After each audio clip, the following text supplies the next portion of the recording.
자, 고기어자가 아니라 고기 잡을 어자를 쓴다고 그랬죠. 고등어TV의 영수가 대학가자 시리즈입니다. 영수가 대학가자는 학업의 그 방향과 그리고 진로 이런 것들에 대한 고민에 조금이라도 도움이 되고자 적성이라든가 아니면 전공, 그 다음에 그런 전공이 어디에 어느 대학에 설치되어 있는지 이런 것들을 한꺼번에 일목요연하게 보여주는 그런 시리즈입니다. 특히나 이제 이런 걸 활용을 해서 특히 고등학교 1학년, 2학년 학생들 같은 경우에 어차피 대학을 거쳐서 꿈과 희망을 이뤄야 된다면 그 꿈과 희망을 막연하게 고민하지 말고 대학에는 내가 앞으로 가려고 하는 진로에 맞는 과는 어디 있는지, 그리고 그 과는 어느 정도 성적이어야 되는지, 즉 내가 얼마나 준비되어 있는지 이런 것들을 가늠해 볼 수 있는 그런 지표가 되기를 바랍니다.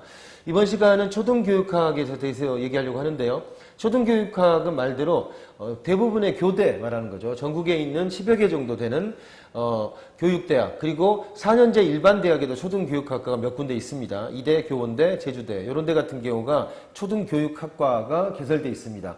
대부분은 사실은 그 교대라고 우리가 부르는 서울교대나 경기교대, 그리고 지방에 각각 이렇게 있는 그런 교대를 졸업하면은 바로 초등학교 선생님이 되는 그런 길로 가게 되겠죠. 단 이제 예전 같은 경우에는 초등교육, 즉 교대를 나오게 되면 거의 대부분 학생이 자연스럽게 임용이 됐습니다. 그러나 지금 같은 경우에는 아시다시피 출산율이 너무 저조하기 때문에 초등학생이 점점점 많이 줄어들고 있는 추세죠. 그래서 교대를 나온다고 해도 100% 이렇게 임용이 되거나 하지는 않습니다. 그래서 임용도 사실은 굉장히 경쟁이 치열하다라는 겁니다. 그래도 이제 예전보다는 교대가 인기가 좀 시들었죠. 그리고 커트라인도 많이 좀 내려간 경향이 좀 있긴 합니다. 그럼에도 불구하고 기본적인 성적 이상은 유지하고 있는 것이 교대 초등교육이라고 할 수 있습니다.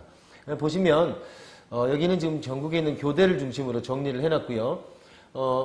대부분의 경우가 이제 많은 부분이 정시에서 2015년을 기준으로 한 건데, 요걸 보면 수능 100%인 전형도 있지만 이렇게 내신이 조금씩 반영되는 그런 전형도 있음을 알 수 있습니다. 특히나 이제 대구교대 같은 경우에는 학생부, 즉 내신이 50%나 반영되는 그런 전형입니다.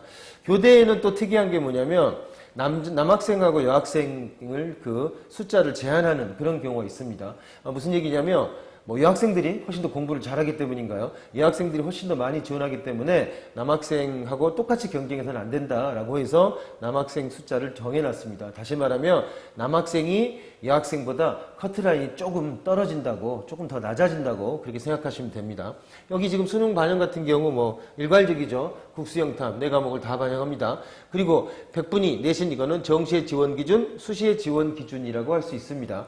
아시다시피 근데 여기 내신 같은 경우에 대부분의 학교들은 주요 과목들을 반영하지만 교대 같은 경우는 또 대부분의 학교가 주요 과목이 아니라 전 과목을, 초등 자체가 전 과목을 다 가르쳐야 하는 그런 그 직종이기 때문에 여기서 내신 같은 경우에도 전 과목을 반영한다라고 이해하시면 됩니다.